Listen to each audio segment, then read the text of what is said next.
in the face of fate, the experience that they're not in control of their lives, of death, of having to die, of the feeling of shame, guilt, and even self-rejection that comes from living in the context of community where things are expected of you and you never live up to them.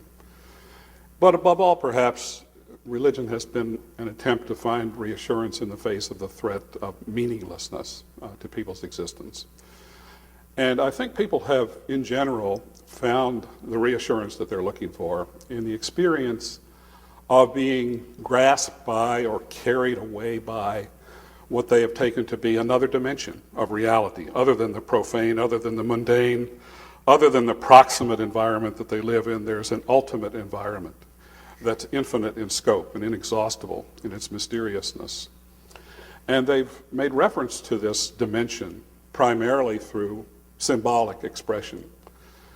For example, early in the history of religion, the luminosity of bright sunshine, the purifying power of clean water and fresh air, and the fertility of soil and life. Experiences such as these gave people a kind of transparency, a sense of how the divine would influence their lives. And I should add that the symbolic way is not the only way into this mystery. There's also, as religion has developed, a mystical way, the way of silence, and the way of action as well, especially those four ways. And I should add that religion is also done usually in community with others, and it's accompanied by rituals, storytelling, dancing, all sorts of other human actions, art, etc.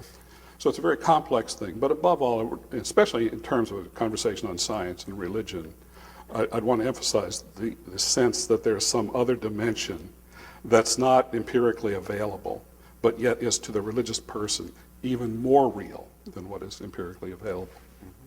Thank you. Now I turn to Dr. Dennett to ask the question that I suspect quite a number of you may have brought with you this evening, and that is whether there is necessarily a conflict between religion and science. I think if you look at the history of science and religion, you see where the conflict starts, right at the beginning,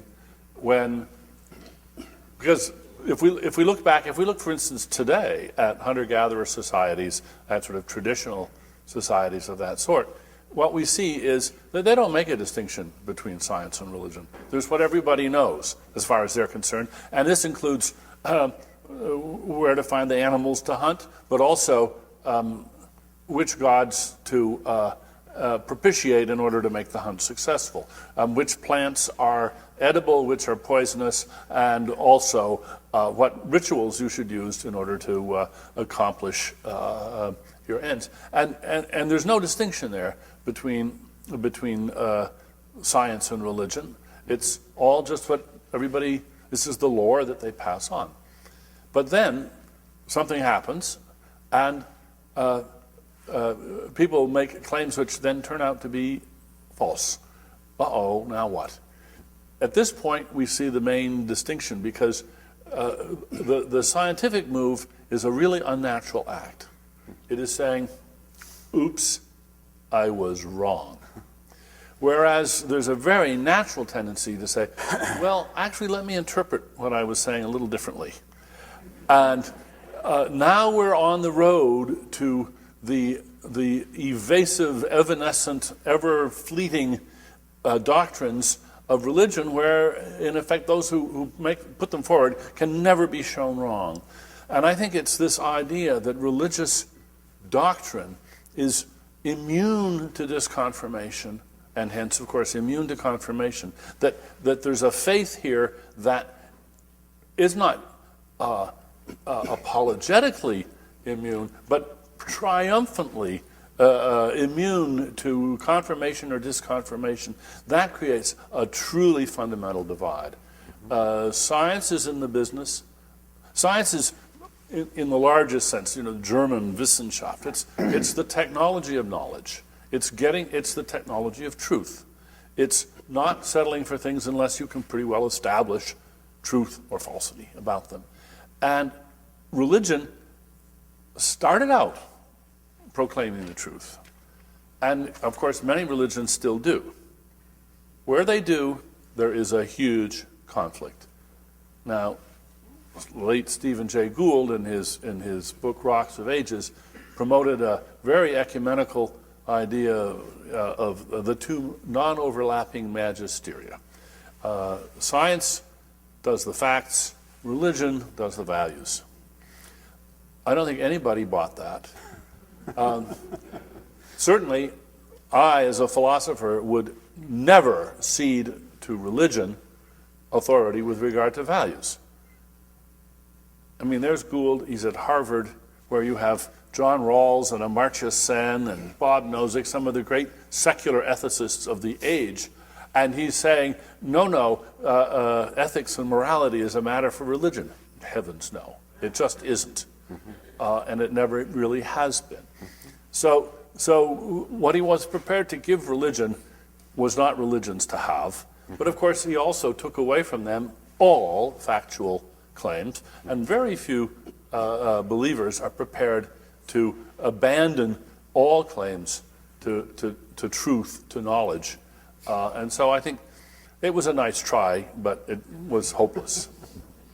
Well, thank you. Thank you very much. And I think that sets the stage for going into these broader questions that I want each one of you to address. But let me continue with Dr. Dennett and ask, you're leading right up to why scientists should be interested in analyzing religion.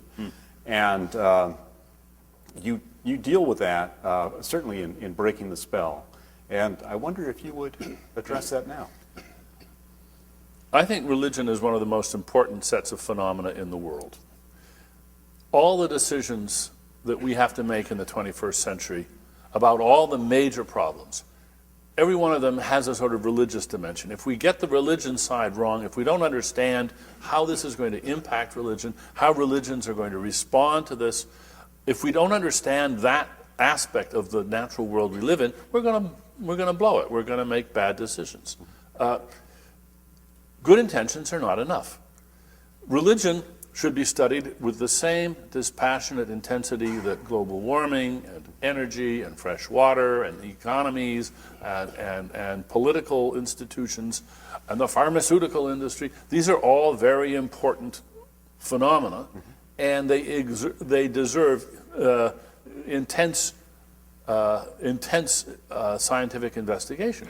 We need to get clear about how religions are designed, what makes them tick, what happens if you perturb them in various ways, why some religions go off the rails, why other religions don't, why some religions fission at the drop of a hat and others are quite don't have offspring. These are all important questions, and we should study them so that we can make good decisions. Dr. Wilson, how would you respond to that? I think that when we draw the line between science and non-science, that line is not a religion, because there's all sorts of non-scientific beliefs which also depart from factual reality. What we really want to know about is, why do we believe things for which there is not factual evidence? Why do we believe things quite aggressively and defend them? And the answer to that is actually fairly simple, especially from an evolutionary perspective. We believe things when they're useful, not when they're true. And so what we need to do is we need to examine the trade-off between the usefulness of a belief and its factual content. And when we do that, not only do we have a theory of religion, but we have a theory of ideologies and all sorts of belief systems which depart from factual reality without necessarily invoking the gods. So I think that it's very important for me not to encapsulate religion. And I liked everything that Dan said in terms of science versus non-science, but I just think it makes religion so much more interesting when in the non-science category we include religion plus patriotic histories of nations plus many ideologies plus a lot of stuff that passes for science, because science can be an excellent mantle for ideologies. I'm sure anyone who has experience with science will know.